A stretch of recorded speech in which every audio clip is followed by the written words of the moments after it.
Okay, good day guys. Welcome back to this channel. Now to those that are yet to subscribe, you know you've not subscribed. Make sure you please click on the subscribe button, like and share. So yesterday we did analysis for today. We talked about euro to JPY giving us a bullish move. So we talked about it. Even yesterday, we also talked about having a bullish move, and day before yesterday, we also talked about having a bullish move. So on Monday, Euro JPY gave us a bullish move. Tuesday, we also had a bullish move. Today, which is Wednesday, we also had a bullish move.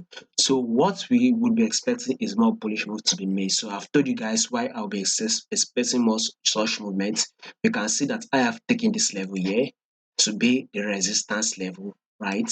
And I've taken this level low to be the support level. So once this price drops to this support level, we tend to see a bullish move to the resistance and down again to the support level.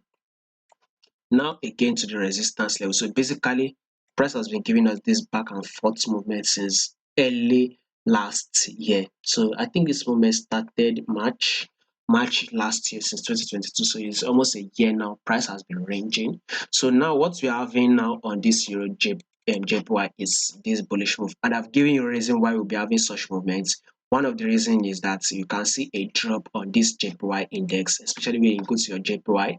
You can see the JPY index. You can see it's dropping. So we expect any currency pairs we are trading to JPY to give us a bullish move, right? I told you guys.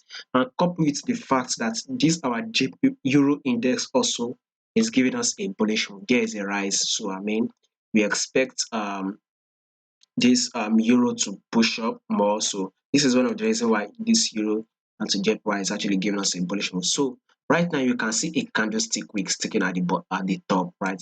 That is a pullback.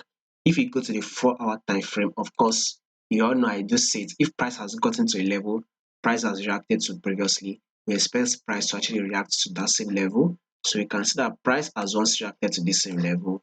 So now that price has actually given us a bullish move, of course, we expect price to react to this level. So price will be dropping for some times.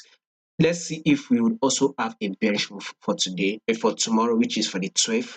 We yesterday, day before yesterday, also day before yesterday, we had a bullish move. Yesterday we also had a bullish move, and today we had a bullish move. So tomorrow we expect kind of like a bearish move, which will be seen as a pullback level. So it will be something like this: impulse move, a pullback, right? Impulse move. So we should expect something like a pullback. So this is one of the reasons why we will be watching out for a red, bearish move for tomorrow. So go down to the 4 hour time frame. So the bearish move is playing out. So let's see if it will actually hit this level, right? If it will. So now let's add our Fibonacci retracement to and see what it is saying. So we can see this level here.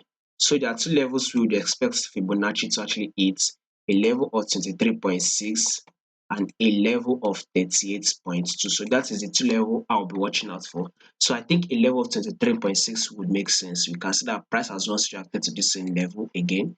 We saw a reaction here and another reaction. So let's see price actually drop before it actually continue to go up. So Euro JPY, let's get a bearish move first. If we can get that bearish move, price drops, maybe then on Friday we can now start watching out for an impulse move.